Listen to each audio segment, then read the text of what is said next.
खांडबारा गावात Dhanora bus stand इथं उत्साहात पारंपरिक होलिका उत्सव साजरा। माजी लोकनियुक्त सरपंच अविनाश गावित यांनी सपत्नीक होलिका मातेचं केलं पूजन। खांडबारा गावात धानोरा बस स्टँड परिसरात पारंपरिक होलिका उत्सव मोठ्या उत्साहात व भक्तिभावानं साजरा करण्यात आला। यावेळी ग्रामस्थांची मोठ्या संख्येने उपस्थिती होती। पारंपरिक पद्धतीनं होळी पूजन करून वातावरणात आनंदाचे आणि उत्साहाचे रंग भरले गेले। या कार्यक्रमाचं आयोजन माजी लोकनियुक्त सरपंच अविनाश गावित व त्यांच्या मित्रपरिवाराच्या वतीने करण्यात आलं होतं। सर्वप्रथम विधिवत पूजा करून होळी प्रज्वलित करण्यात आली।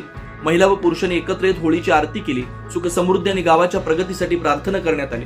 कार्यक्रमादरम्यान लहान मुलं, युवक आणि ज्येष्ठ नागरिकांनी मोठ्या उत्साहात सहभाग घेतला। होळीच्या ज्वालांनी परिसर उजळून निघाला होता। ग्रामस्थांनी एकमेकांना शुभेच्छा देत बंधुभाव आणि ऐक्याचं दर्शन घडवलं।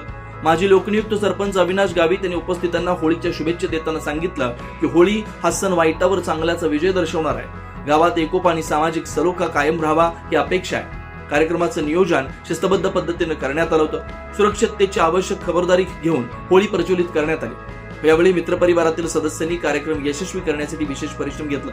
एकूणच खांडबारा गावात धानोरा बस स्टँड इथं साजरे झालेल्या होलिका उत्सवानं गावात आनंद आणि उत्साहाचं वातावरण निर्माण झालं।